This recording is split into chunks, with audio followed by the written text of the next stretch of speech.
Salut les copains! Aujourd'hui on se retrouve dans une nouvelle vidéo que je suis trop contente de vous filmer parce qu'il s'agit d'un nouveau format que je vais faire sur ma chaîne.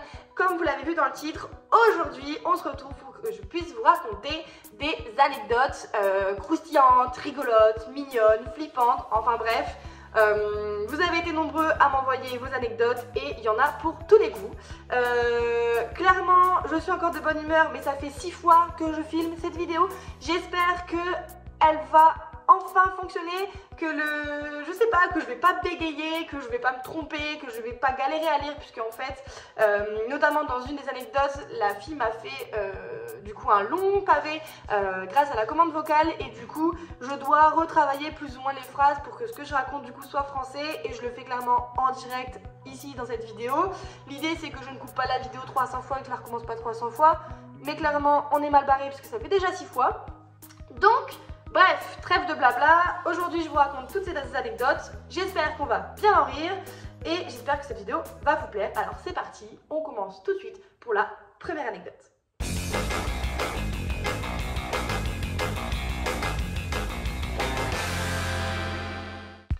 Alors j'ai oublié de vous préciser, mais ne soyez pas en panique si je regarde en permanence en bas, j'ai l'iPad où se situent toutes vos anecdotes, forcément je ne les ai pas retenues par cœur. Donc c'est parti avec la première anecdote. Donc c'est Heidi qui me dit « Coucou, alors j'étais propriétaire d'un chaton prénommé Pacha issu d'un sauvetage. Il ne pouvait jamais être sans moi ni sans mon copain. Mais quand je te dis jamais, c'est jusqu'à se mettre dans mon pantalon lorsque nous allions aux toilettes. Il ouvrait la porte. Il avançait comme si nous ne le voyions pas et il se mettait entièrement dans nos pantalons. Voilà MDR. Donc on commence avec une anecdote vraiment très courte mais plutôt trop mignonne. Donc j'étais obligée d'ouvrir le bal avec ce type d'anecdote. Pour la deuxième anecdote, on change clairement de registre. Alors accrochez-vous, c'est parti, deuxième anecdote.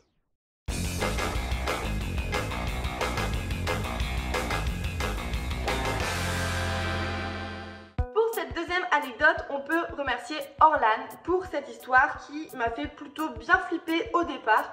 Donc c'est parti, je vous la raconte. Coucou, ah là là, j'en ai une bonne, j'espère que tu es prête. Pour mon anniversaire en mars 2021, mon chéri nous réserve un week-end dans une location insolite, une grotte. Situé non loin des châteaux de la Loire, nous décidions d'aller voir le château de Chambord le lendemain. C'était une très belle journée, le ciel était bleu turquoise. Étant en pleine période de confinement départemental, elle me précise que voilà, c'est le moment où on ne pouvait pas quitter le département, nous nous faisions très discrets et le château était bien entendu fermé. Nous nous promenions dans les jardins avec Théa, notre chienne, qui a l'habitude et qui adore poser pour les photos. Théa est très souvent détachée et pour le coup, il n'y a quasiment personne, alors elle en profite. Nous longions le contour du château et en nous promenant dans le parc, en fait, elle est arrivée au niveau des douves. Théa aime beaucoup sauter sur les plateformes lorsque je la prends en photo. Et pour le coup, je n'ai même pas eu le temps de lui demander qu'elle a pris son élan et a sauté sur le muret de la douve. La scène s'est passée très vite. Elle n'a pas eu le temps de réaliser ce qui se passait. Théa a bien entendu glissé sur le muret et a fait un plongeon dans l'eau des douves. Donc pour vous expliquer un petit peu le schéma, elle m'a envoyé une photo, je vous la partagerai. En fait, le petit muret des douves, il est penché. Et donc la chienne, quand elle a sauté, clairement, elle n'a pas vu ce qui se passait derrière et elle a glissé et elle est tombée dans l'eau. Donc, ma chienne a fait un plongeon dans les douves du château de Chambord. Ni une ni deux, je n'ai pas réfléchi. J'ai ôté le sac à dos de mes épaules, j'ai ôté ma veste et je me suis précipitée pour faire le tour en escaladant la grille pour descendre dans la douve grâce à une échelle. Avec de la difficulté, je l'ai guidée jusqu'à moi et heureusement mon conjoint m'a rejoint. Il y avait son harnais. Et heureusement, car du haut de ses 35 kg, je n'aurais jamais pu la porter pour la remonter à l'échelle. Nous avons donc accroché la laisse au harnais, je l'ai soulevée et mon conjoint l'a hissée jusqu'en haut. Une fois remontée, elle était toute excitée et courait dans tous les sens. Ce que je n'avais pas vu et que j'ai vu en remontant, c'est que la gendarmerie à cheval étaient arrivés pour ouvrir la grille et filer un coup de main. Ils nous ont indiqué que ce n'était pas la première fois que cela arrivait et que souvent ils devaient sortir la barque pour aller chercher soit des chiens, soit des enfants qui tombaient dans les douves du château de Chambord. Je peux te dire que ça m'a servi de leçon et qu'aujourd'hui je ne la laisse plus monter sur quoi que ce soit, même si je sais qu'elle adore ça. Voilà, donc je lui ai demandé bien évidemment s'il n'y avait pas eu de blessés. Parce que quand même quoi, c'est une chienne qui a fait un plongeon de je sais pas combien de mètres de haut. Elle me précise du coup que les deux vont bien et que les gendarmes du coup, même si elles pensaient qu'en fait ils allaient se faire gronder parce que je le rappelle, mais on était quand même sur une période de confinement et clairement ils n'avaient pas du tout le droit d'être là, mais pour le coup elle m'explique que les gendarmes ont été très cool, qu'ils les ont même fait rentrer dans l'infirmerie du château de Chambord pour les réchauffer et leur offrir quelque chose à manger et à boire pour se réchauffer. Donc cette histoire finit je pense miraculeusement bien, tout le monde va bien, ils ont pu continuer la balade et je vous mets des petites photos du chien du coup tout mouillé après cette expérience de folie. Voilà, c'est parti, donc j'espère que cette petite anecdote vous aura plu.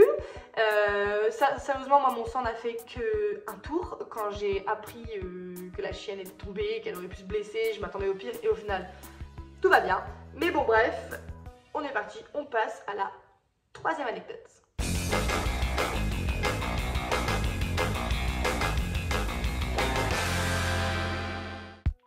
Pour cette troisième anecdote, c'est la vie de nos 4 pattes sur Instagram qui me partage 2 petites histoires toutes courtes. Alors, elle me dit que sur 2 week-ends, en 2 semaines, il lui est arrivé du coup 2 anecdotes. Elle me les partage du coup toutes les 2. Alors, elle me dit, la première, ça a commencé par un bruit dans les combles, où l'on entendait gratter au plafond. Au final, elle me raconte que c'était un de ses chats qui s'était cassé la figure dans le conduit de cheminée. Elle me dit qu'elle a dû monter dans les combles pour la récupérer, car elle était bloquée sous 1 mètre de laine de verre. Elle me précise bien qu'il n'y a pas de cheminée, qu'il y a juste un conduit, et donc c'était bien galère pour le récupérer. Ensuite, la deuxième, c'est un autre de nos chats qui est monté dans un arbre vieux de 200 ans, haut de 50 mètres, et qu'il est resté coincé dedans. À 21 h, en pleine nuit, sans lumière, elle a dû escalader l'arbre avec des sangles pour aller le récupérer. Morale de l'histoire, ne prenez pas de chat, ne prenez pas de chat, ça fait toujours des bêtises. Non, je rigole. Et pour ceux qui me suivent sur Instagram, en ce moment, ma lubie, mon obsession, mon rêve, c'est d'avoir un sphinx. Donc, prenez des chats. Mais mettez-les en cage à la maison. Je rigole, bien sûr. Alors, après ces 2 petites anecdotes qui donnent tout simplement pas envie du tout d'adopter un chat, on passe à la 4e anecdote.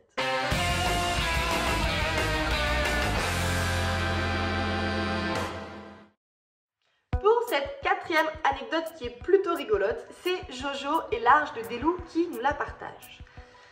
Alors, elle me dit que comme elle a élevé son mouton dès le premier jour du coup dans sa maison, au biberon et avec son chien, il est devenu comme un chien. Donc durant sa première année, je le promenais partout en laisse dans mon village et chaque jour, donc matin et soir, je l'emmenais à l'arrêt de bus de mon fils. Tous les enfants étaient trop contents, c'était devenu la mascotte. Bon, le chauffeur de bus me prenait un peu pour une dingo. Maintenant, il est devenu un peu trop grand et un peu trop fort et donc ce n'est plus possible de le tenir en laisse.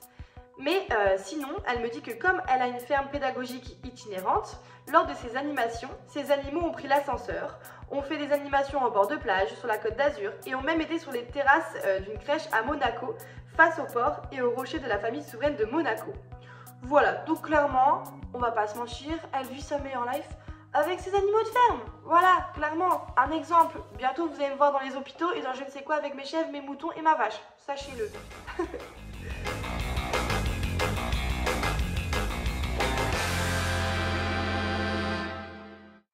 Nous allons terminer cette vidéo avec une 5e et dernière anecdote qui pour le coup sera anonyme et vous comprendrez pourquoi au fur et à mesure de la narration de cette histoire. Donc je commence.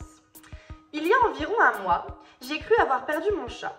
Au bout de 3 jours, mon copain le cherchait dans la rue quand soudainement, il a vu 2 yeux dans la maison d'en face.